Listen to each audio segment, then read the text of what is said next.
nidaamka dawliga ah ee adduunka u dhaqmo sida loo maamulo doorashooyinka qofkii codka dabcan xilliga Soomaaliya maanta ku jirto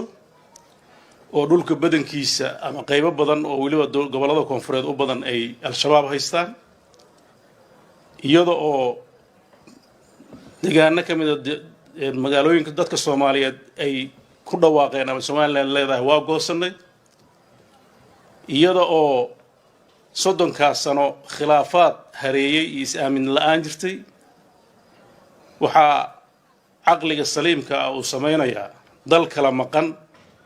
in la yiraahdo doorasho qof iyo codaha ka dhacdo aad bay u adagtaa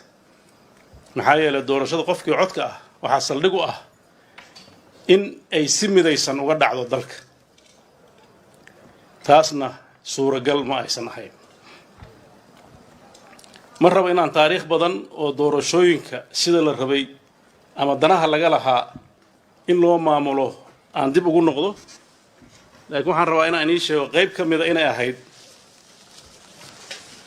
in dadka lagu maran habaabiyo in la yiraahdo qof iyo cod ayaan qabanaynaa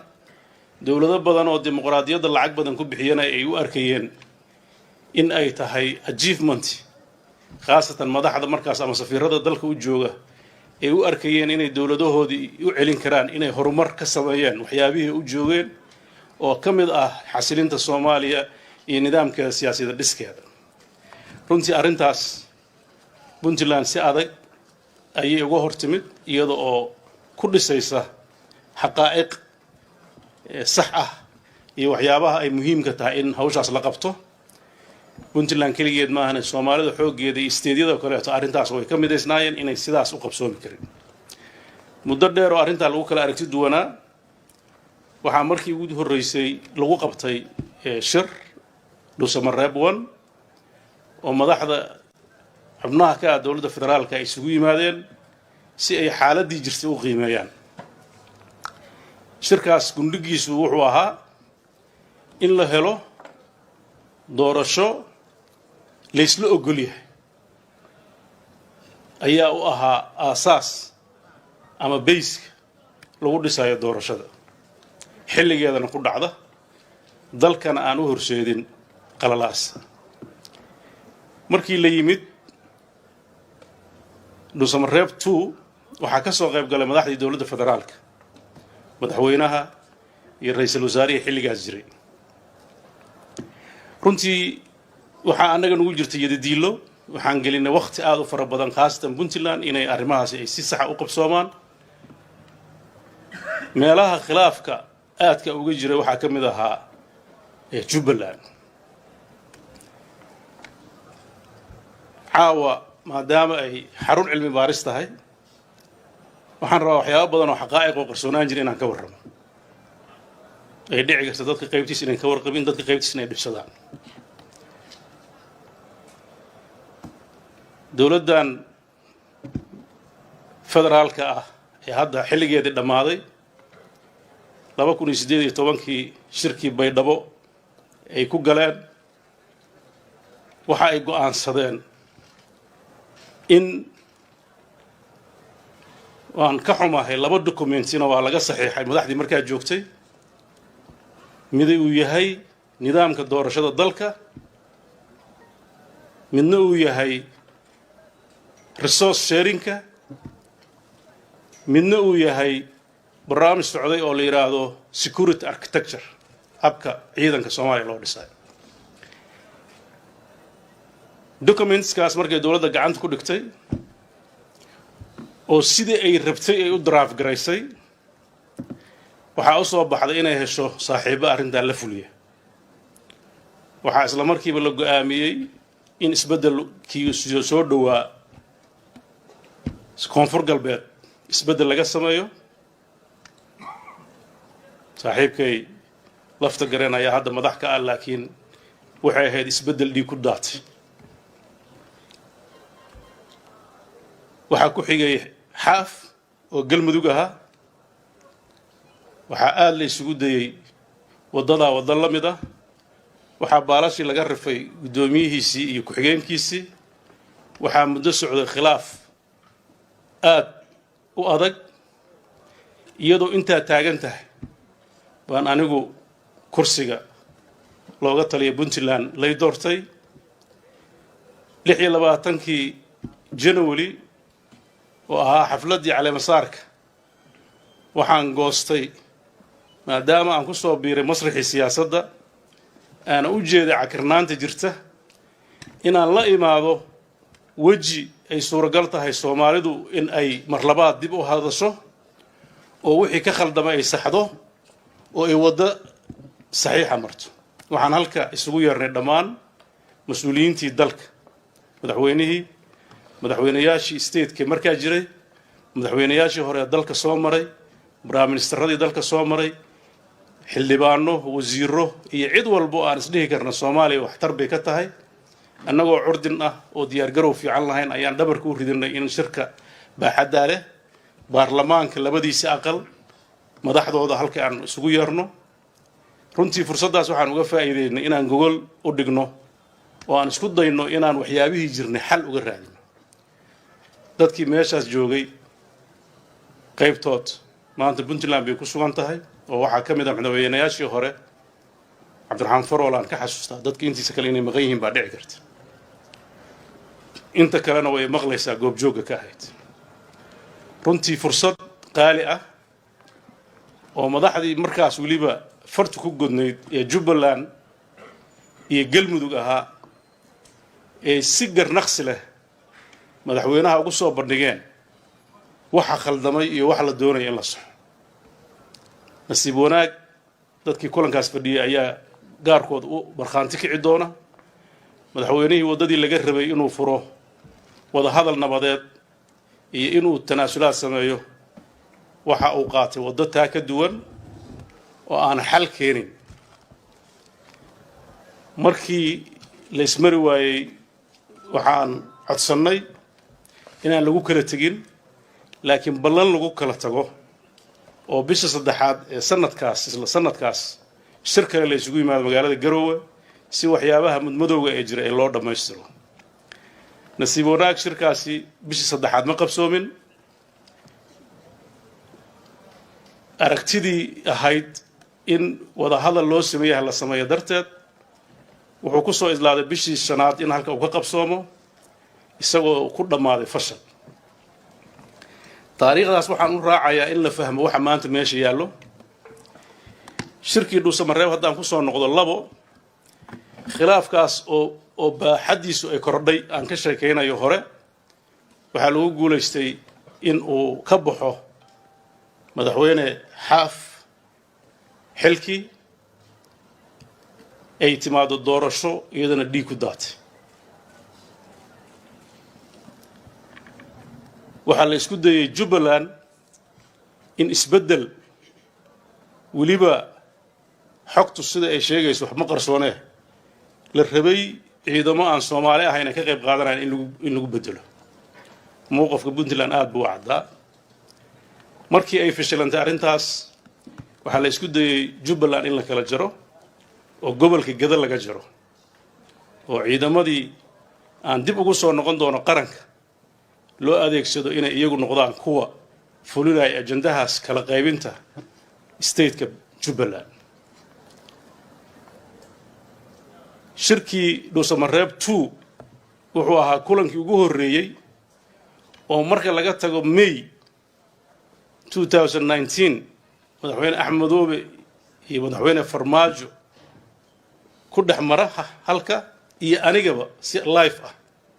wuxuu ahaa kulankii ugu horeeyay oo aan soo aragno Jubbaland dhuusamareeb waxaan yeelnay si gaar ah aniga iyo madaxweyne Axmed Madoobe iyo madaxweyne Maxamed Cabdullaahi Farmaajo oo mararka qaarkood marka wax qaybta Soomaalida loo fiirinayo si gaar ah duruufaha jira ay noo hareereynayeen waxaan ka codsaday madaxweyne Axmed in uu ka tanaasulo kana hadal wax walba oo tirsanayo hore uu furo safxad cusub uu qaato nabad iyo heshiis uu madaxweynaha iyo marxaladan maadaama Soomaalidu ay daashay oo ay doorasho filayso inaan doorashada ka doorbidno inaan wixii tagay aan ka xisaabtano runtii waan uga mahad celinayaa wuu aqbalay isagoo culays badan iyo duruufo badan oo aniga aanan markaas garan karin oo isaga haysta uu dareemayo haddana wuxuu door biday inuu taa ka qaato madaxweynaha waxaan u caddaynay inaan si niyad sami ah oo dhab ah inaan ugala shaqaynayno dalka marxaladda uu ku jiro in laga saaro oo doorasho la geliyo oo aan gacan ku siinayno shaqadaas weliba si hoose si reernimona xataa waa ku darnay diyaar baan u nahay inaan kugu darno nasiib darro kulankii aan la soo xireeyey niyad simidaas baan ku nimid dad badan oo Soomaalina waa dhageysteen khudbadii ka dhacday dhuusamareeb oo aan ka hadlay waxay ahayd khudbad muujinaysa inaan ka tanaasulnay wixii hore oo tegey diyaar u nahay inay Soomaali israacdo u talaasulno madaxweynaha hore u soconno meeshii aan ka sugaynay madaxweynaha in uu go'aanka nala qaato wuxuu ku galgashay khudbadiisii shirkii oo dhan wuxuu mugdi geliyay heshiiskii wuxuu markii dambe ku soo gabagabeeyay waxa uu la noqon doonaa baarlamaanka isaga oo dadka u muujinaya inuu qoslaayo laakiin ay ka muuqato cara fara badan ra'iisul wasaarihii oo aan u malaynayo kolle 3 sano barkii ay wada socdeen heshiiskaas dhab buu mooday dhinacaas ayuu nala qaatay intii dambe waxaa ka muuqanaysa inuu diyaar u ahaa dib ha loo raaco khudbadiisina waxaa ka muuqatay khudbad tasaaluxi ah oo uu arko in marxalad cusub la galo natiijadii noqodkiisa iyo baarlamaanka waxay noqotay in 7 daqiiqo ra'iisul wasaarihi xilka loo qaado si sharci darro ah dikraato ay soo baxdo lagu magacaabayo prime minister ku-xigeenkii inuu ahaanayo kusime uusan awood iyo xaq u lahayn oo dastuurka ku meel gaarka ay Soomaaliya ka hor imaanayso dabcan Puntland way ka hadashay laakiin dadku hadalka maalintaas waa dhageystaan laakiin wixii ka dambeeyay dib uma raacaan sida normska ah dawladaha ay u dhaqmaan diblomaasiyiinta qaybtooda ay garanayaan reaction xoog leh ka muujiyeen internationalku arrintaas ay u dhacday laakiin waxaa jira wax difaacto la yiraahdo haddii laga gudbo dawladuhu shalay kama hadlaan maanta iyo berri ka hadlaan haddaad sharci darro ku timaadid haddaad inqilaab samaysid haddaad dadka leysid ugu dambayn adigu aad wax kaa daba qeeliyo weydid adduunka adigu kula macaamilaya ana wax jira oo dadka siyaasadda ba si fiican u yaqaan marka dawladuhu ay la macaamilayaan maamulka ku xadgudubka sameeyay dawladuhu shaqadooda maaha police dalkan ilaalinayo dadka la rabo inay ilaaliyaan sharciga waa dadkiisa waa dadka Soomaaliyeed waa madaxdiisa waa shacabkiisa oo oranaya maya waa khaldan tahay wixii aan ku heshiinay ma haddii aad aamustid de aamuskaas baa lagu la dhaqmaya waxaa loo farsiranayaa aamusku inuu yahay inaad raalli ka tahay arrintaas markay ka dhalatay oo annagu si public aan uga hadalnay oo runtii aanan raalli ka ahayn inay saa wax u dhacaan haddana xukuumadda iyo dawladda markaa jirtay ee isku mid noo ahaayeen marka la dhaho habka macaamilka Puntland oo aan kala saarin waqtigeeda ayadana laga xisaabtami doonaa laakiin haddana sharci darradaas iyo ficilkaas raalli kama aan noqon annaga maxaa yeelay waxa aan ilaalinayno oo aan rabno inaan dawladnimada ku dhisno waa shuruuc iyo nidaam iyo kala dambeyn haddii la waayona waxa ku xigo indhaheena hor jooga waxay noqonaysaa meeshii loo maray 19 in loo mari doono dadkana diyaar u ah mar labaad in uu galo struggle aan wax ku kallifay aysan jirin kii horeeto tabaabasho la'aan iyo aqoon darro iyo waxa ma dhici karaan ayaa sabab u noqotay laakiin maanta qarniga 22aad iyo khibraddaas la yeeshay suuragal kama ahayn inay mar labaad ka dhacdo shirkaas markuu sidaa ku soo dhamaaday waxa mar labaad uu isugu yeeray shirka waxa lagu ballamay 15 in la isugu soo noqdo bishii ku xigtay maadaama ay wax dhaceen waxaan annaga codsanay in wixii dhacay wax laga yiraahdo markay u liidato xukuumaddii meesha ka baxday oo mas'uul ka ahayd fulinta qorshaha heshiiska in la keeno waxaa noo soo baxday inaan diyaar loo ahayn sababta xukuumadda loo ridana ay ahayd in waxyaabahaas laga hadlo oo si jajuub ah dalka doorasho iyaga u qorshaysan ay geliyaan kii saddexaad ma aanan tegin waxaan codsannay damaanaad saxa oo cid walba og tahay in lala yimaado internationalku markay ku guul daraysteen inay taa keenaan waxaan annagana ka gaabsannay inaan shir aanan garanayn wuxuu ku dhammaanayo oo aan ognahay wixii hadda ka horreeyay two siduu ku dhammaaday inaanan diyaar hadda u ahayn muddadaa kadib markay taasi dhacday wuxuu codsaday waxaan rabaa dadka reer puntland inaan si fiican ugu sheego marar badanaa waxaa maqashaan puntlandna waxay diiday in garowe la yimaado wuxuu codsaday axmed madow halka jooga inuu halka yimaado dowladdan waxay aada u isticmaashaa dadka soomaaliyeed meesha ay ka liitaan oo qabiilka ah oo runtii inay xoqxoqdo ay aada u jeceshahay taasoo dadka aan dani ugu jirin qof mas-uul ah oo marxaladdan jooga inuu qabyaalad u gurbaan tago isagoo og 30 sano soo dhaafay wixii dhacay runtii waa nasiib dar waxaa halkaa ka soo baxday in la yiraahdo waxa Soomaaliya isku haysta waa niman daarooda garow ay ku soo shirayaan iyaga waxooda xallisanaya runtii waxna qabta ma ahayn wax Soomaali ay wada leedahay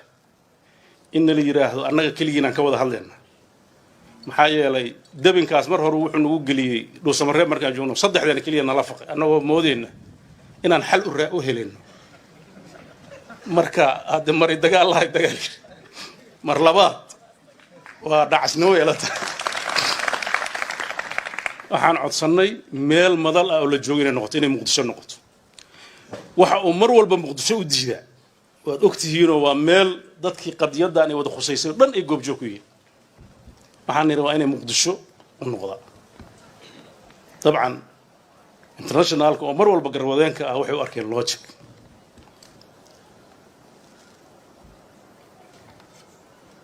waxaan tagnay kowdii iyo meelaha inayd baan filay September 2020 baan xamar ka degnay iyadoo magaalada xamar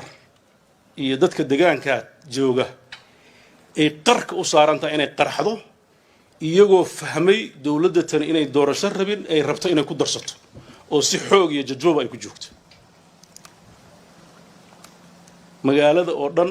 oo cabursan oo mid la hadlay oo jirin ay qarka u saaran tahay inuu dagaal sokeey ka dhaco baan ka degnay ilaahay mahadiis dad wanaagsan oo Soomaaliyeed oo niyad wanaagsan oo arka haday khaladka ka hor yimaadaan natiijada ka dhalan karta inay xarbi tahay xuruubtu markay dhacdana dadka Soomaaliyeed inay yihiin dad nugul oo ay qabyaalad isu bedeli karto iyagoo ka rabay maqsadaan waxay u noqotay faraj imaanshaheeni waxaana daliil u ahaa sida wanaagsan ee dadku noo soo dhaweeyeen markaan u tagnay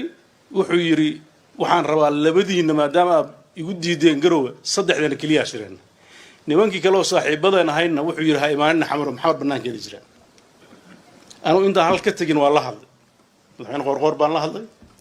waaraan la hadlay waara alle marka xamar ku sugnaa lafta gareen baan la hadlay waxaan la socdeen wax walba sida isu bedelayaan waxaan ka codsaday xamar markaan tagno inay noogu yimaadaan waxay yiraahdeen annagu iskama imaan karnaa hadduu madaxweynaha imaado yiraahdo waa imaanayna kulankii ugu horreeyay aan isku aragnay oo dadka qaybtiis inay ilaawsan yihiin baa dhici karta waa inaad dib u raacdaan maalintaan tagnay maalintii ku xigta habeenkeedii annagoo diidan ayuu wuxuu iclaamiyay twitterkiisa la soo dhigay inuu shir jiro official ah shirkaas maan tagin maxaa yeelay heshiisku maan ahayn annagu waxaan nidhi shir gaar ah ama waxa unilateralka la yiraahdo umaan imaan halka waxaan u nimid sida mar walba lagu celcelinayay heshiis wada jir ah oo dawladda federaalka iyo dawladaha xubnaha kamida ka ah ay u siman yihiin markii aan aragnay inuusan soo socon waxaan la furnay consultation hay-adihii dawliga ahaa mujtamacii dawliga meesha joogay iyo siyaasiyiintii kaleetay xamar ku sugnayd dhaqdhaqaaqaas siyaasadeed waan kula kulannay musharaxiintii xilka u taagneed ay ka mid ahaayeen madaxweynayaashii hore ee dalka oo markaas xasan sheekh uun keliya uu ku joogay dhaqdhaqaaqaas waxaan la kulannay baarlamaanka aqalkiisa sare waxaan la kulannay madaxda baarlamaanka aqalkiisa hoose waxaan la kulannay safaaradaha jooga waxay soo dedejisay taas breshar ah in loo yeero madaxdii kaleeto dabcan wuxuu aqbalay in madaxdii kale ay timaado waxaan rabaa inaan hadalkayna hadal gadaal baa uga noqonayaa waa tanaasulaa buu yidhi inuusan talaasulin baan rabaa inaan idiin sheego oo uu marka hore aado waddo xiran oo ay suuragal ahayn in derbiga madaxa lala dhaco oo ku khasbanaado inuu dib u soo noqdo ninkii ka shaqeeya waxaan shaqaynayn aakhirka waxa weeye isagunbaa dib u soo noqonaya waxa ay noqotay in laysu yimaado waxaan rabaa maanta maadaama xalkii soomaaliyeed uu cakiran yahay inaan babliga u sheego waxyaabo qarsoodi ah ama hadallo dhexdeena maraya haddaan anigu been sheegayana waxaan rabaa inuu isagoo declaare garayo dhowaa beentiis waa kulannay waxaan u sheegay inay xaaladdu adag tahay sida uu ku wado isagoo ka xun inaan engage garayno dadkii mucaaradka ahay magaalada joogay iyo dadkii kaleeto wuxuu yidhi maxaa ka doonteen dadkaas anaa marti ay haydeene war hadda caasimaddii magaala madaxdii soomaaliya haddaan nimid oo safaaradihii dalka ay joogaan oo dadkii soomaaliyeed iyo qabaa'ilkii soomaaliyeed ay ku dhan yihiin weliba hal isxaantay oo hawiye xaruntiisii xuduntiisii ah ma waxaad leedahay ha arkinina oo ha kala xaajoonina xalka soomaaliya in dadka soomaaliyeed aan kala irdhoobin waxaan idhi taas suuragal maaha wuxuu igu jawaabay dadka halkaas ka jooga waa dad iska qaylqaylinaya ciidan ayaan haysannaa wax naga qaadi kara wax ma jiro anuu hadde waxa hadalka iga keenay ciidan gadaal baan ka ogaaday waxaan mooday wiilashii aan aqaanayoo madaxtooyada joogjoogi jiro hadda u badnaa reeraha kan degaanka iyo dad noocaasa war ciidanku soo ciidankaan naqaani maaha beelbeesha ahaayo see wax u jiraan maya waa mas-uuliyad baa naga saaranoo dowladda gacan biraan ku qabanayna meelaha qaybtoodna isagoo uga hadlayo 10 qof oo wax diidan waad aragteen baan u maraynaa media aan runtii waxay la noqotay wax mucjiso ah oo aan sax ahayn mar labaad waxaynu ugu kaliftay inaan idhaahno war walaalow dadkan khatar ha gelin ani axmedow waxaan idhi war ma doorashaa rabtaa hadda wuxuu dhaha waa ay khiyaameen ma doorashaa rabtaa annagaa ku dooranayna walaalow balgal haddaad bahashaa ugu bugtid annagaaba ku dhisayna dalkan ka daa meeshaa ku wadid khatar buu ku socdaa habeen dhawadu soo wacay wuxuu yidhi 17 September ma ogolaadeene marka ay tiri waa ku dhisayaa baan ogolaaday waxaan idhi haddaa waddo sax la timid haddaan ku leeyahay maxaa mushkilo ku jirta haddii lagu dhiso laakiin markaasna waxaan ku lahaa war processka iyo doorashadaada iyo campaignkaga laba ka kala dhig processka waa lagula wadaagaa dad baa kursigan damac kaga jira oo xaq u leh inuu noqdo doorasho loo siman yahay processku ama campaignkaga iyo xodxodashadaada iyo waxa isku xirxiraysid de waa shaqadaada iyo hadda ha qaban kuma dhahay damacuna waa shay qof kastoo bini aadan ku jira hadduu arko inuu munaasib u yahay marxaladaas madaxda kale markaan aragnay waxaan ku niyadda ugu dejinay inay annaga naga warsugaan inaan la nimaano wax qancin kara heshiiskaas aan keennay oo sida runtii hagar la'aanta ah iyo wada tashiga ah looga qayb qaatay madaxdii dowladaha federaalka ay joogtay xilligaas oo ra'iisul wasaare ku-xigeenka ra'iisul wasaarihii waa uu diiday inuu magacaabo ilaa heshiis la gaaro ilaa baarlamaanka aqalka sare markaan tegey cabdi qaybdiid iyo mawsuud ay qabsadeen iyagoo idhahaya daarood baa tahay ninkii nooga keen kursiga ilaa waxba la kala qarsan maayo waa uu diiday inuu magacaabo ilaa ay heshiis ay la gashaan aan anigu rabo heshiiskii baa si allaalay siduu rabo waxaan ku niri war doorasho qof iyo cod lagama gaaro doorasho dadbanna dee waa la yaqaanaa wadadeeda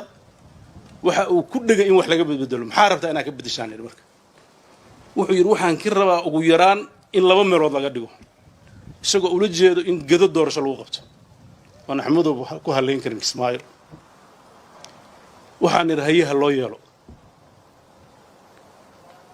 waxa kale oo waxay ahayd cosmetic aan badnayn tira markii hore ay dhaheen 300 weeye iyo midii taa ka horeysay oo 260 oo 51 ahayd baa la yiri 100 iyo hal laga dhigo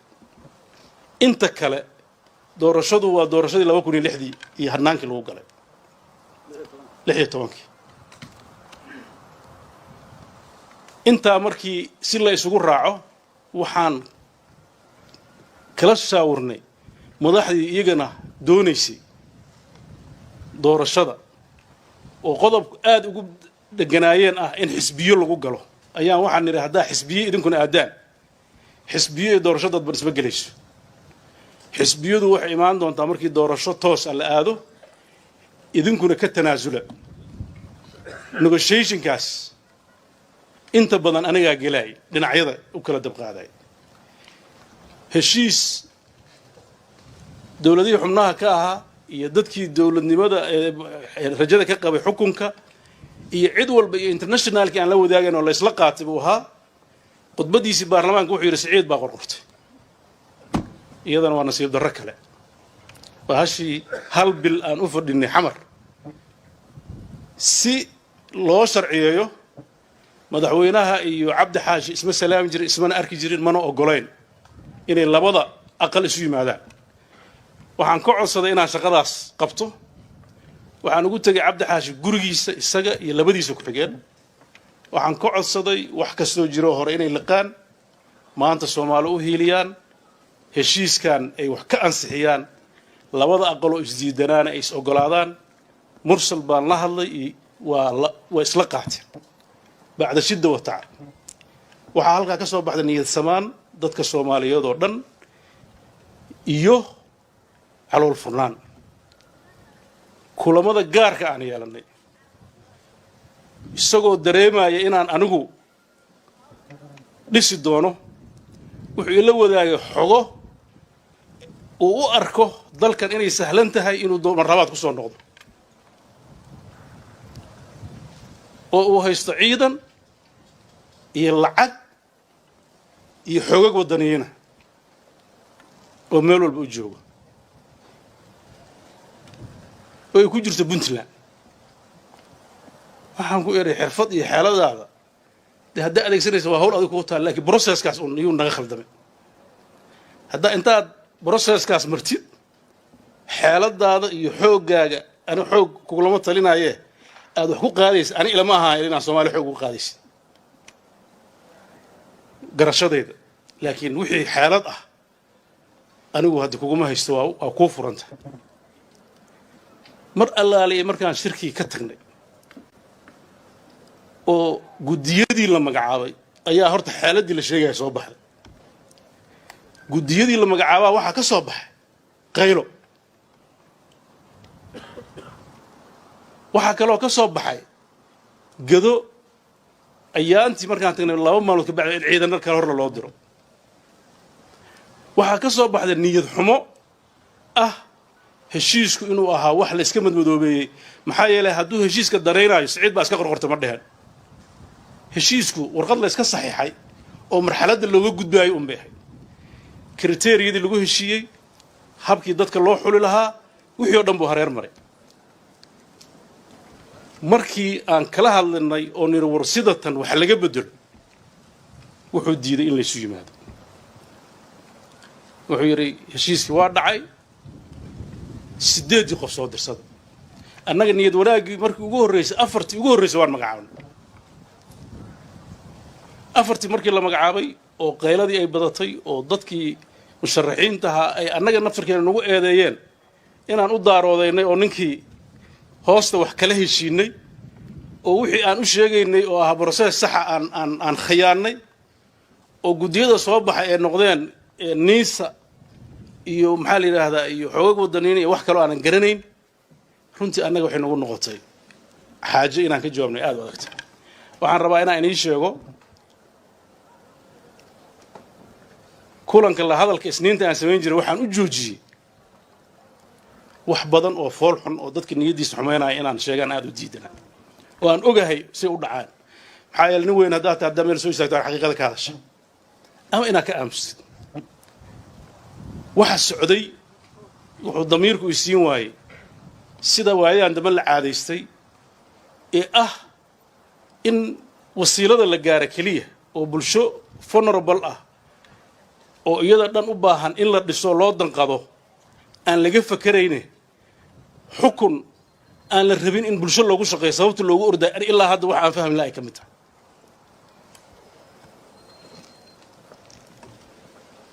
propaganda iyo qaab shaqo oo la aaminsan yahay inay suuragal tahay ragga mas-uuliyiinta xamar ka mida mid ka mid aan weydiiyo waxaan idhi war xoog iyo jajuub maxaad ku xukumi karaysaa wuxuu yidhi al-shabaab dalkay ku xukuntaa oo sida al-shabaab haddaad noqotaan maxay tahay waxaad raadinaysaan ilaan dastuurkeennu argagixisnimo iyo xoog iyo jajuub in dad lagu maamulo ma qoraayo ummadda caqliga saliimka ana diyaar uma ah nolosha dabiiciga ana taas ma keenayso runtii waxaa ka soo baxay aragti aad u adag markii shirkaas uu istaagay oo dood badan laga galay waxaan codsannay in shir kale la isugu yimaado waa diideen waxaa soo martay 7 bisha December shir la yiraahdo International Somali Partnership Forum oo xamar ka dhaca ayaan waxaan isniin waa fursade shirkaasana lagu casumay markii aan madaxdii dawladaha iyo isla hadalna oo niri shirkaas aan isugu nimaano si aan ugu lafagurno waxa jira dawladii way joojisay waxay tiraahdaa ha imaanin internationalkuna si fiican bay ogyihiin habeenkii annagoo xirxiran baa la soo hadlo madaxweyne Axmed Qoorqoor xamar joogana waxa la yiri inta xamar ka tagtid oo galmudug tagtid suumka ka soo gal hadda xamar uu joogaa suumka meel kasta laga geli karaa waxa la yiri xagga tago suumka xagga soo gal annagana ha imaanina waa iska aamusno waxaan ilaa waxa khilaaf ilaa wix kasta daa ka haysa khilaaf buu wadaabay dadka caamada halka fadhiyo oranayaan wal haday khilaaf dhalayso kaadi badan waa loogu gol badayaa baa la yiri bal iyadan aan dhowrno ra'iisul wasaariyaha halka yimid oo la soo diray intuusan imaan markay taas dhacday baan iri Qoorqoor hadaa xamar isku arki weynay adiga garoway gumo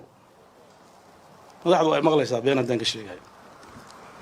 markii la maqlay inuu halka imaanayo ayaa isagina lala hadlay waxa la yiri baaqo annaga tagin ra'iisul wasaariyaha halka yimid ra'iisul wasaaraha Qoorqoor ma uusan imaan ana imaanay buu yiri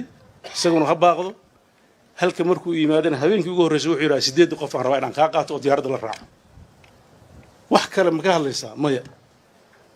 markaad 8 isiisid ka bacdi aan ka wada hadlayna waxaan 8 hadda diyaarad kula raacday anigu hadda ma hayo wixii damo dhacay anu ka hadli maayo halkaas hadda idinka goob joog ahaa ilata halkaas marka ay marayso waxaan mar labaad aad looga shaqeeyay in la xalliyo halka waxa yimid internationalka dad aad u fara badan ay yimid waxaan niri waa yahay madmadow baa jira waxbaan tabanaynaa haddaan wax tabanayno inta aanan doorashada hore loo gelin ha la isu yimaado oo tabashada ha la is dhegeysto xujadeena waxay noqotay xujo viable ah ha la is arko ceeb ma mugta waraan saragno Soomaaliya wada joognaa meel kale wada joognaa internationalkii markay kari waayeen madaxweynihii oo yiri arki maayo haday 8 keenin oo bahash isjiidantay oo internationalkii ku soo ururtay horta 8 keen iyo horta shirka qabo isagu matalaasulu jireen sidaynu international waxay anaga tiraasuna 8 baa hadana sheegnay waxaan ila shirka hadana xamar lagu qabto wuxuu yiri xamar lagu ma qabanayo xagee lagu qabanayo markaan niri xamar lagu qabto oo 8 soo saarnay buu isagoo waxbana ogeysiin wuxuu yiri Dhuusamareeb iyo Bismaqeeh 15 ma qaban waxay heeday Dhuusamareeb baan qabanaa shirki oo la tashi una la gelin waxay nagu kaliftay annagoo xog badan oo og xaaladda dhuusamareeb ay ku sugan tahay amni waxay kaliftay inaan mar labaad annagoo maalinta aan baxayna habeenka ka horreeyey 12 hoobiye lagu dhuftay dhuusamareeb inaan sacrifice sameeyo aniga wafdigii la socdo mar labaad haddana aan tagno kii joogay oo ku dhacday hadda waaba joogay laakiin kan la yiraahdo imaw ka war oo la leeyahay 10 kilomitir loo jira madaxda ila socotay dadkii la socday ka warqabay tension ku wuxuu ahaa iyo ciidamadii la socday markaan meesha tagnay waxaan u tagnay madaxdii madaxweynuhu iska qoslaayay anu hadda mas tafaasiileynaaye inuu waxba dhicin loo maleynaayo marka talow waxaan isir wax oon ula kac loo tuuray ma ahayd waxa kan wax ka badan ilaa ma ogtahay waa inuu jiraa hadday wax dhacaan waa inuu jiraa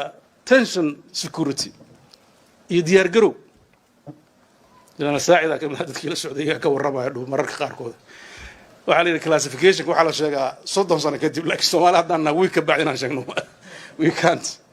وحان أرقني وإن الشيء على جماعة مستكر شركة دوس مراب ليسوي هذا المر كان أرقني tension كذا كسوالي ده هست وحان كبقينا مرلبات إن الصومالي كدعان iyo kala taagnaanta jirta iyo anoo og sidoo u fakarayo inuu dalka xoog ku qabto siday la tahay mar labaad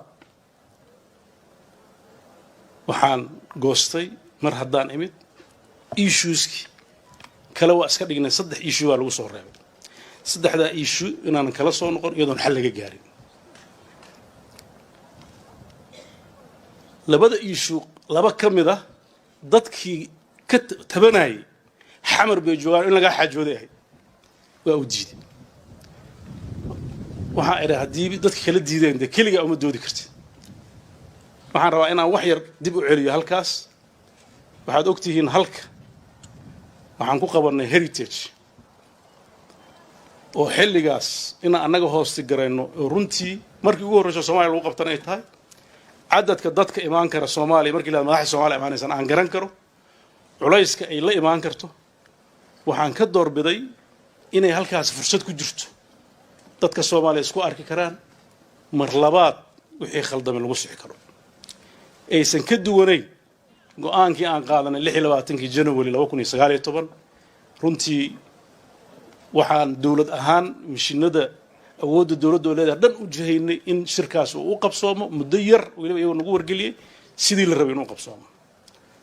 waxaan uga mahad celinayaa bulshada reer Puntland iyo dawladdoodaba inay si sharaf iyo karaamo leh ay shirkaas u qabteen waxa halka yimid dhammaan madaxdii Soomaaliyeed marka laga tago madaxweynaha iyo ra'iisul wasaaraha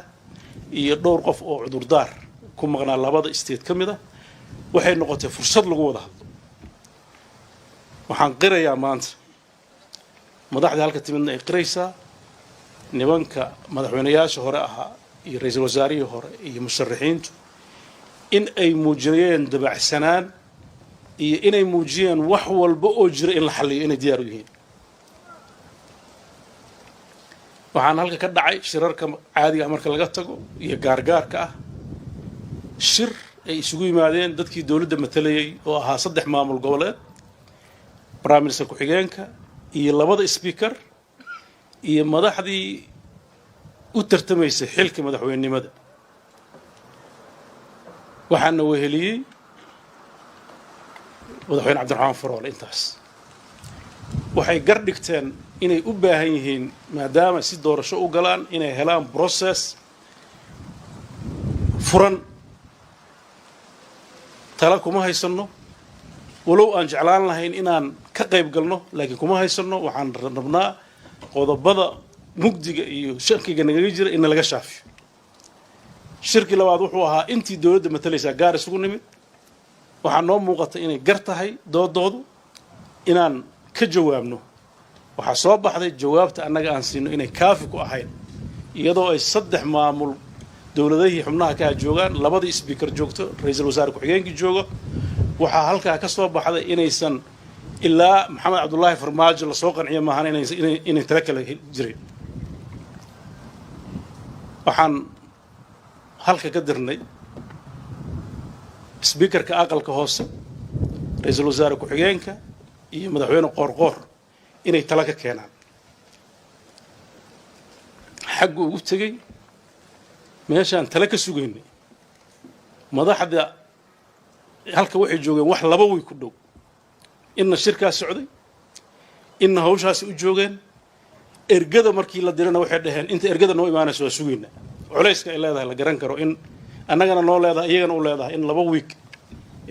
dad mas-uuliyiin oo protocolka ay leeyihiin u baahan yihiin aad maraynaysaan inay marti noo ahaadaan sidaan u sugaynay inuu maalinta jimcada ah jimcay ku beegneed baan filaynaa noo yimaadaa habeenkaas xaflad baa puntland lahayd waxaa ay timid fariin ah inuusan imaan karin duruufo jira awood isaga maana wada hadal laakiin waxaan idhay shaqadii loo diray hadduu soo qabanaya imaanshaha ma aha caawa xafladeeda muhiim maahane birriba ha noo yimaada ama fariin kale oo saxa noo soo diro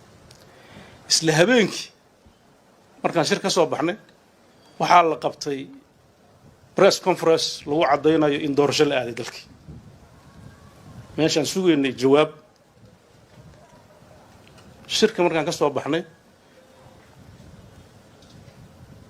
baan warkaas maqalnay waxaa la yidhi cliibka waa la hayaa laakiin lama sii daynaya ilaa birri maxaa loo hayaa waa yahay maalintii ku xigtay ayaa la sii daayay isla subaxnimada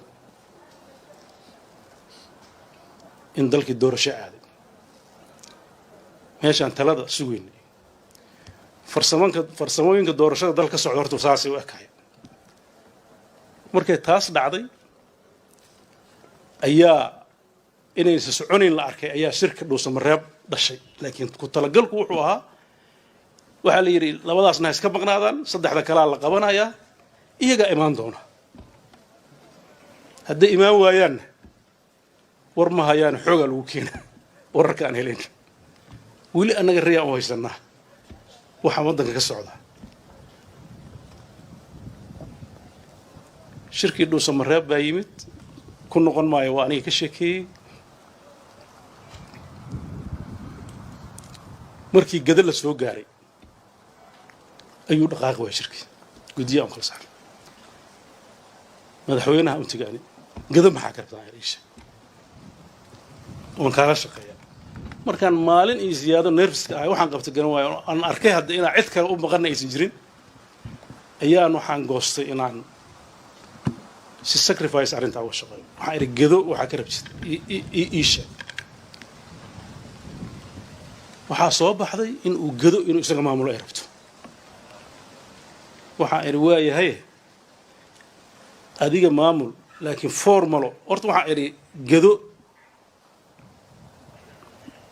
reerka aa ka dhalatay maanta waxba qaran ma reexaan ma waxay rabaa inay ka go'aan jubbaland mayuu yidhi anna ma rabo iyagana ma rabaan maxaa rabtaan marka inaan doorashadaas iyo maamulaan rabnaa waxaan idhi waayahay formalo aad ku maamuli kartid gadana ay uga tirsanaanayso jubbaland aan ka fakero maxay kula tahay buu yidhi ani markaas ilaahay baa i waafajiyey qalin warqad ma haysan waxaan ka soo shaqeeyana maa markaan arkayna waxay cakiran yihiin waxaan idhi gado dib u heshiisiin baa markii hore lalahaa horta hala galo oo axmed madooba taagnaa horta dib u heshiisiin maamulka hala soo celi ciidanka hala saaro waa process dheer isagana oo dee I don't know sanad iyo ka badan qaadan kara waxaa idhaa haddii dib u heshiisiintu ay saa u adag tahay laba aan u kala saarno garbahaarey fikraddaas markaan halka joogna waa la develop garaynaya garbahaarey issue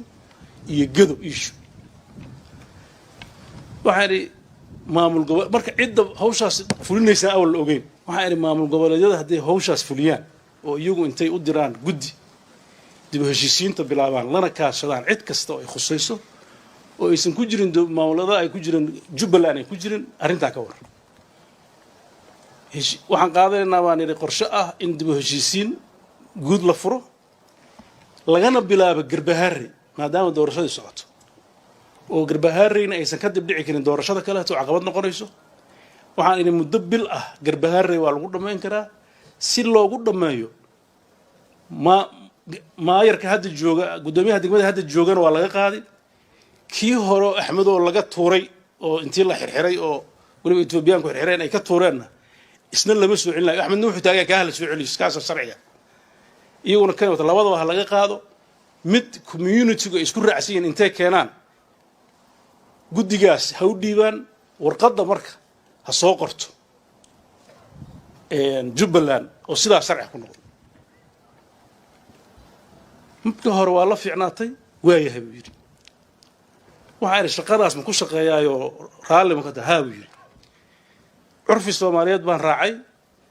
mareexaankii joogay dhooso mareeb madaxweyne ku xigeenkii wasiirkii arrimaha gudaha iyo wasiirka ganacsiga aan u yeeray horta waxaan u sheegay prime ministerka waxaan u sheegay qoorqoor waxaan ku iri arrintan waa ay mudatay saanaan rabaa inaan u galo xeer kale ila dadkii dawladda iyaga waddanka madax ka ah ma ku xad gudbi karo waxa ay farsamo kale aan galaayay waxay dheer hadaa wax xalinayso xoog kama qabno iyagii baan u yeeray qaarkood waa ay eedeeyeen inaan maaragtay Axmed oo u hiiliyo waxaan ku eedaha noo dambeysay hadda aan xalin wadadaan arkaa in wax lagu xalin karo maxay la tahay runtii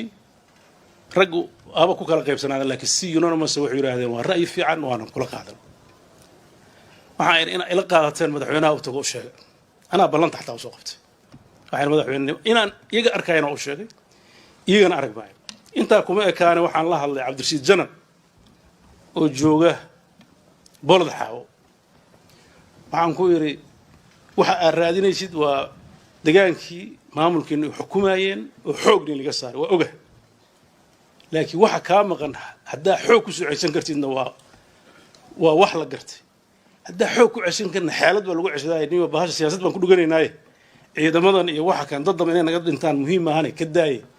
ra'yi siyaasadeed baan wadnaay waxaan ka codsanayaa hadduu hirgelayo inaan la qaadaysin waayo Axmedoobe waa madaxii Jubbaland laakiin qadiyadu waxay ka dhex taagantahay reer Gado oo waliba markii hoos loo sii fogo reer guri iyo wax kale aan garanayn u kala baxayo khatarteeda leh ma garatay oo is haysta waxaana uu sheegay waxa is haysta haddii aad dhihileed ogaadeen meesha muubi jooga Gado waxa isku haysta waa raaskaagii dagaalka dhacay dadka effect gareey waa iyaga iyagii isagina waa la hadlay waxaan kaloo la hadlay madax kale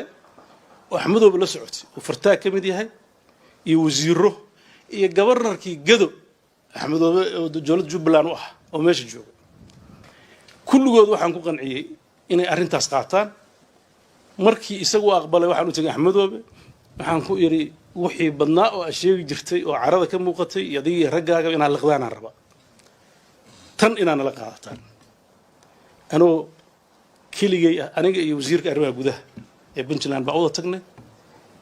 wuxuu yiri haddaad xal keenaysaan dadkii aad ay khusaysan aad la hadashay sida aad sheegaysid oo Cabdirashiid waa u sheegay culayska aad ku haystana qayb anaa ka dejiyay dadka waa engage garay wuxuu yiri waxba kama qabo habeenkii waxaan ku seexanay birisu wax shirku inuu biril dhamaanayo oo la saxiixayo draft gudiyaan saaray farsamo ah waxa la diyaarinayo subaxnimo maalintaas waxa in la qorsho ahaa in la diyaariyo communique subaxdii markaan imid buu aniga iyo Axmed Qoorqoor wuxuu yiri waa in raba waa u tagnay wuxuu yiri wixii aan xal isku ogeyn ma shaqeyn karto nimankii gada jiray reetolkay ahaa qorshahaas ma ogola warqad Axmedoobe saxiixayo ama wasiirkiisu ma qaadanayaan waxaan ku iri madaxweyne shalay reer Gado intay ninkan xukumi jiro muddo dawladda ka tirsanaayeen oo qayl kama jirin qayladan waa khilaaf iyo qorshahaaga hadda aad u qanacsan tahay dadkaas waxa ku filan wadadaas aan qaatay hal raac ma yiri waxaan u baahanahay inaan laba week ka bacdi isku soo noqono waxaan ku iri taas suuragal ah marka arkay inay kala taagan tahay ra'iisul wasaaraha la joogo waxaan iri halka noo hakiyo anagu aan shir aniga iyo ra'iisul wasaaraha iyo Axmed Qoorqoor aan meel wada fariisanay waxaan ku iri arrintan xal bay u baahan tahay أنا ورت واحد مدحونه حجم ما هني أنا واحد يصوب بحذي هالشيسك إلا صحيح مرة لكن أنت عوضي كرنا عوضينا axmed aad buu wuxuu uga xumaaday in mar labaad galmudug shir la isugu yimid inuu burburo runtii waana painful maxaa yeele deegaanka iyo dadkeedaba ceeb bay ku tahay waxaan idhi dadaal intaan wadi karnaan wadina subaxdii 10 meelahaas ahayd ilaa habeenkii dambe aroortii 2 miya mise 1 aniga isaga waxaan ku jirnay dadaal inaan qancino madaxweynaha أنا وحنا أحمد بان اسكو دينا قنعيه أدوغن مدحويني سو قنع دادال بدن بان سمينay mar kaliya waxa socon weeday in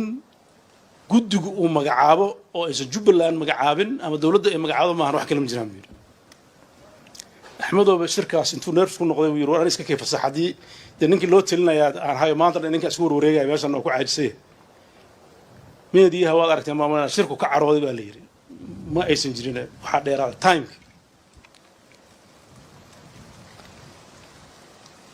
markii uu baxay oo isku daynay madaxweynihii waxaan soo marsiin weynay degmada Garbaharre maayarkeedii inuu farax ka qaado oo noo adkaato aniga maamulo ma ahan cid kale maamulo shir luqad saas shirkiina qorqor waska kala tagnay gurigu igu yimid habeenkii anigu disappointed baba noqday wuxuu yirniyo waxaan rabaa inaan shirki la badbaadiyo sida lagu kala tagin maxaan kula qabtaa Axmed Madow ila aad wiil waa israacnay Axmed waan tagnay waxaan ku yiri waxaana jireen maxaa talac wuxuu yiri hadee laba mid ani ii keenu yiri gado Jubbaland ma aha waxba kama qabo yiri ciduu rabo magacaabo madaxweynaha warqada soo diro inuu isaga maamulkiisa si muaqada oo maamulay haday Jubbaland ka tirsan tahay wixii ugu yaraa oo aan aqbali karo wax weeye gudoomiye degmo oo annagu aan soo select gareynin ya dadkii deegaankana aysan doorashooda sida caadiga ku soo bixin oo sida golayaasha deegaanka loo sameeyo oo cid kale keentay waliba dadka meesha joogo keenaya waa dadkii madaxweyne Cabdullaahi Loyalka oo ahay gudaha joogay anu xataa mar hoos waa ula hadlo waxaan ku yiri warinka imaanaya adiga keensan ay xataa hadii wili arjina maamush formulada aan raacno ilaa annaga si kale u magacaawno ma leh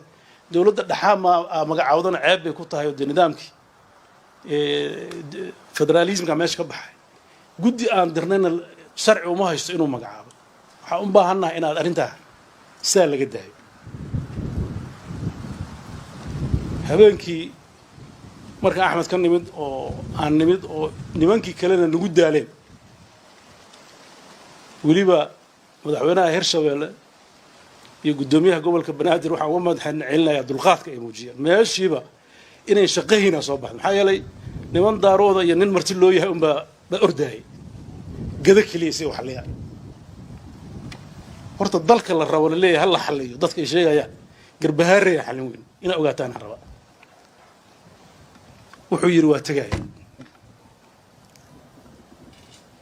waxaan idhaahday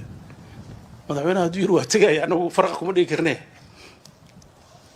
markaas haddana wuxuu damcay sida loo tagay in anaga la qaadno warmtiyood la soo saarno waxaan idhaahday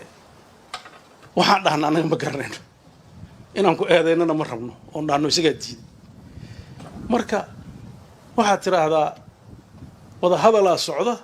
shir dama la isugu soo noqonayaa nin ayaantan soo baxo dib lagu sheegaya habeenka hadlay wuxuu ku wareegay waa la sheegay oo aragtay ajaa'ibka adduunka maalmo wax la arkayaa dubba adiga habeenka dhawaaqay gabdhaha Hargeysa waxay yiraahdaan baa la yiri ay waxa wax dhigay aadaanka hore isu ka keen markuu dubba dhawaaqaas ballanta noqotaa la yiri saqda dhexe wax uu ku hadlay aan la garanay marto dhawaaq la istaagay masaa'ibka soo baxay habeenkii waa wax badan oo aan hadda aan garanay oo dhuray madaxweynaha waa tagay intii uu joogay waxaan ku iri war madaxweyne soo ma ogi 8 February inay soo dhowdahay oo deadline-kii doorashada soo dhow yahay maxaa dhacay yiri waxaan iri soo ma haboon inta ka horeysa in at least heshiis la gaaro process-ku uu socdo warqadii Xasan Sheekh uu qoray oo kaleeto oo ah in dawladdan ay tahay dawlad aanan waxyaabaha masiiriga qoran tahay waan u malaynaa internetyada inaan ku aragteen oo muujinaysa inay dowladdan ay doorashada maamulayso qor warqadda xataa koobiyan wata annagoo ajendahay noogu jirta lama isa gaarin gadaa garbaharriyaa dhaaf weyn warqaddaana qor horta warqaddii iyo markuu maqlay iyo 8 February oo wuxuu yiraahday anigu waxaan isleeyahay danigayga soo waxaaba ku dhalisay inuu tago 8 February inuu proof gareeyo inay 8 February wax la jirin wuxuu yiri 8 February wax la ma jirto dastuurka iyo ogol waxaan dastuurka intee ka ogol yahay baarlamaanka ba midka bedel midka maxaa inta mid kale ka imaanayo waa sii jooga horta meel hadda iska manaanaanays ma jirtee kusimo waa okay laakiin ma qaadan karaan qaraaraad masiiriya hadda inaad dhahdid shuruucay ansixinayaan ceeb weeye dawladnimada ceeb ku tahay aflagaad weeye adiguna suuragal maaha inta xashan si gartay ma garan weyd inta samee waa u baxay caradii iyo doodii aniga aan u arkaa inay naseexada u tahay waa tuu baarlamaanka yiri siciida waxaan iska qorqorin jiray aniga waxaan isleeyahay ninkan marna lagu xijinayo waa daarood leeyahay marna leeyahay maamul goboleedka u horeeyay oo u weynaaba tihiine roolkaaga qaad saas odayada iyo dadka wax garadka iyo simada oo dhan markay la soo hadlaan maaragtay leeyahay warmaandow Soomaali meel ku kala tagaysaa ka talin waxaan isiri bal intii karaankaaga adadaan waa tagay 8 markii dhaafay oo maalin iyo laba iska maqanto shaqadii iska socoto way soo wacay waa wada hadalna haye 8 maxaa dhacay waxa ma dhicin haye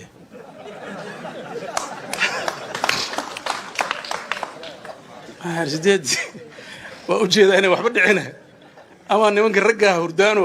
markoo sidoodii ka caamaayro gidaarada ka daataan waxyaab kale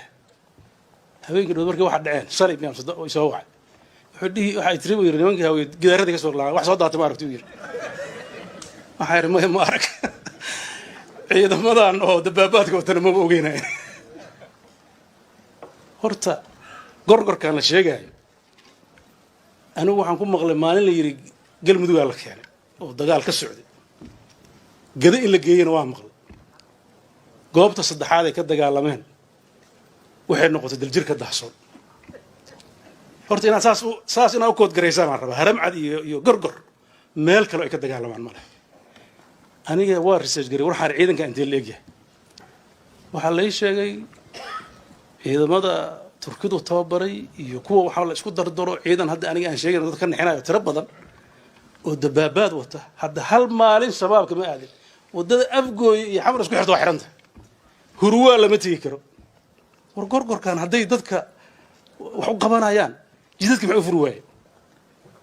niman meelay ku jiraan oo cid arag oo ani hadda wax lagu akhriyo ma garanayo hadda awal waxa la soo saas bay yeeli karto hadda dadka reer Puntland saas dhahan laakiin ogaada Soomaalida naqaanima ilaa al-shabaab si ka dhigto waa la arkay Soomaalida inay isqarxiyaan oo dadka qeyracaan nimankan aniga sida loo tababaray shaki weyn ay jira marka wax naxariisa oo ay leeyihiin ma jirto horta dalka meesha ku socdo waxaan rabaa inaad si fiican u fahamtaan dadka waxa xun looma sheego balad laakiin waa qarsan weyn run aan sheegayaa maxaa yeelay haddaan ka digi weyno oo dalkan dagaal sokeeyo uu ka dhaco oo qabaa'il la isku laayo oo xoog la isku sheegto oo dalka dabaabaad la jiirsiiyo annaga dambiilayaal noqonayna nimanka internationalka hadda dhahay 17 September hal ixtiraam 17 September alamtara soo dhaaftay 19 February ka dambeysay habeenkii markaan doodeen wuxuu dhahay in dhacde oo aniga waxa ka yeersiiyay hadda aan garanayn ilaa maanta runta iska sheegayay ayaantii horena wuxuu yiri adsabaan ku tukanayna maalintii dhaweydna waxbuu sheegay labada marba waxba dhacay ani ay doona cid u shaqeynay laakiin reality-ga marka loo hadlo waxaan ku iri bal daljirka daahsoon ninka wuxuu rabo hadho cid ka yeersiisay ilaa madaxdii intay hadashay haday dhiilay dawlad ma jirto madaxdu waa hadlaysay maalintii ka horeysay meeshay maraayeen waxay lahaayeen mudaharaad biis fulaan rabnaa mid nabadeedaan rabnaa ninkan wuxuu yiri hadaaba samaysay gartay kii maalinimadii dhacay oo ra'iisul wasaarihii 3 sano iyo barka ra'iisul wasaaraha ku ahaa oo calankiisa u lulaaya xabadda lagala daalay maxaa ku fasiraysaa wuxuu yiri cidii sharciga ka hor timaad talaaba laga qaadaya horta madaxweynaha meesha noo fadhiya literally kullu arwa ay geesnay intaan hubo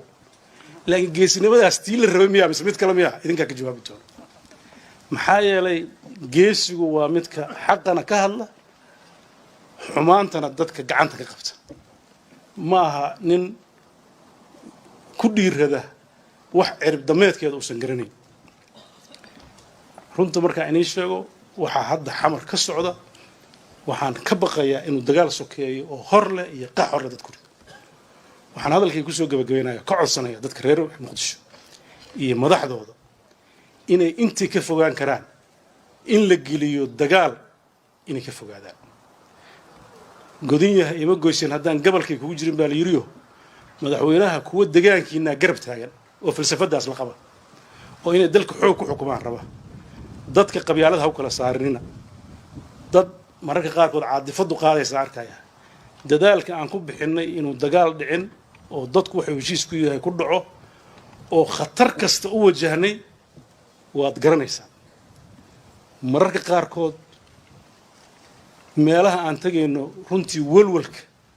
iyo ragga ila jooga ka sheekeyn kara waxba la qarin maaye magaaladii xamar haddii laga wiswisay oo laga shakiyay oo la yiri cuntadeeda ha cunin oo waa sunbaa ku jirta oo waa lagu dilayaa ummad tarar ku jirta ma al-shabaab aan ka baqnaa mise filla Soomaaliya aan ka baqnaa horta reality-ga aan sheegay maxaa yeelay asaaliibta la adeegsanayay mid al-shabaab sakeeyay wax difference oo dhaxay male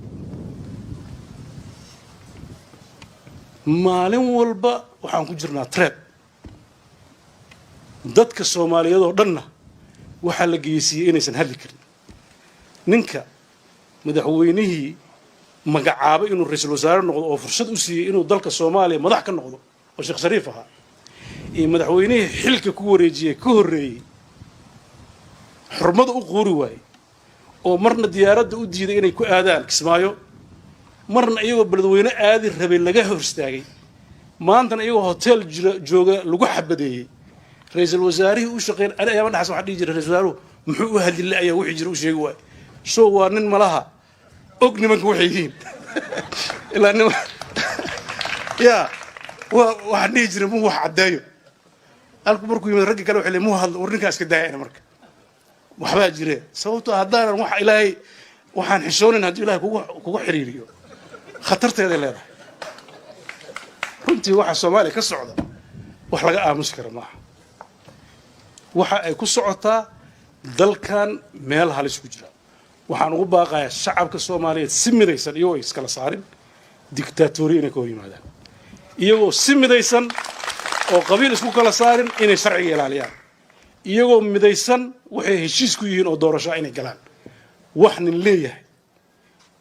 ciidamada ana iska leh ciidamadaydu yiri hadda tii u dambeysay wallahi inaan been ka sheegin wuxuu yiri garow hal yimaado ma imaanaysan la fahna uga baqnay wuxuu yiri dhuusamarreeb ruuxa dhuusamarreeb hadda kan inuu xabada ka dhacay ma ana waxba kama dhacayaan ugu dhahay I don't know iduu og yahay macnaheedu waxay tahay ku wax soo tuurna waa yaqaana literally maanta inaan wax ka qariyo ma rabo waxa meesha soo socdo niman international la yiraahdo oo FMS iyo waxaas FGS iyo SVMA oo ku haya waddamadooda waxay u qoraaciga jirta laakiin ana waxa inii sheegayaa wax aanan ogeyn inaan Puntland ku matali karin anigu aadi maayo habraha iyo ciyaalada meelaha la sheegay ninka daarood maxaa laga rabaa war ninkan daarood ana mu umaleynaa inuu daarood harb jiiday ruuxa inii sheegayaa ha ku kalsoomina nin daarood har u jiiday aan ma soo arag xataa maraacan in har u jiiday aan soo arag marka caadifad intii la iska daayo dardaarankayga ugu dambeeya waliba saaxiibada kale oo Soomaalida waa necab tahay Puntland aan kula dardaarmayo Puntland waxa aan lahaa marna aysan aqbalin nidaam Soomaaliyeed oo aysan raalli ku ahayn oo federaal ah oo wax ka maamulayso oo transparency inay wax ku darsato xaraam bay ka tahay waa in waxa Soomaalinimada la sheegayo waa inay miiskaas dul saarantay Soomaalinimo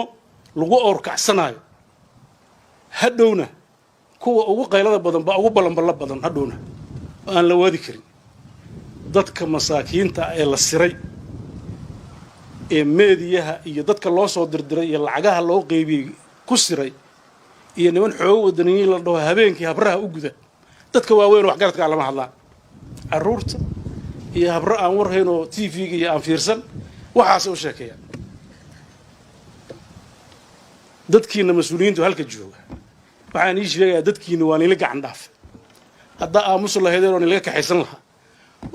oo sida hadda nimanka xamar jooga aan noqon lahaydeen oo kaleeto iyo haddaad damiir yeelanayd horta idinkeeni taallaa wixii dhacay 80-maadkii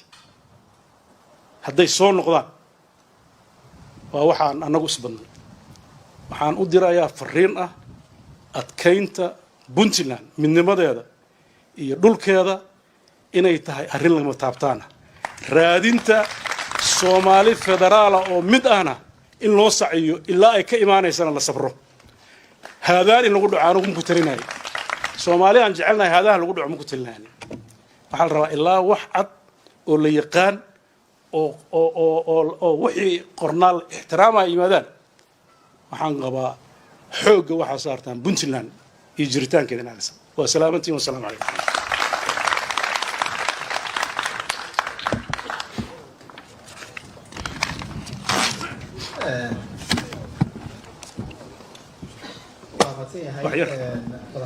waxaan iga codsan lahaa waa daalay inaad su'aal bi weydiinaysaan u maleynaa waxaan qariyay mal marka raali ahaad aad iyo aad marka hore sheegnay barnaamijku su'aalo ma lahan soo waxay session madaxweynaha dadka kula hadlayay marka intaasaan kusoo koobaynaa madaxweynahana waa umad celinaynaa kasoo qaybgalayaashana waa umad celinaynaa habeenimo wanaagsan isku duubnidina daayartiyo haweenkoow isku duubnidina darajadan ku gaar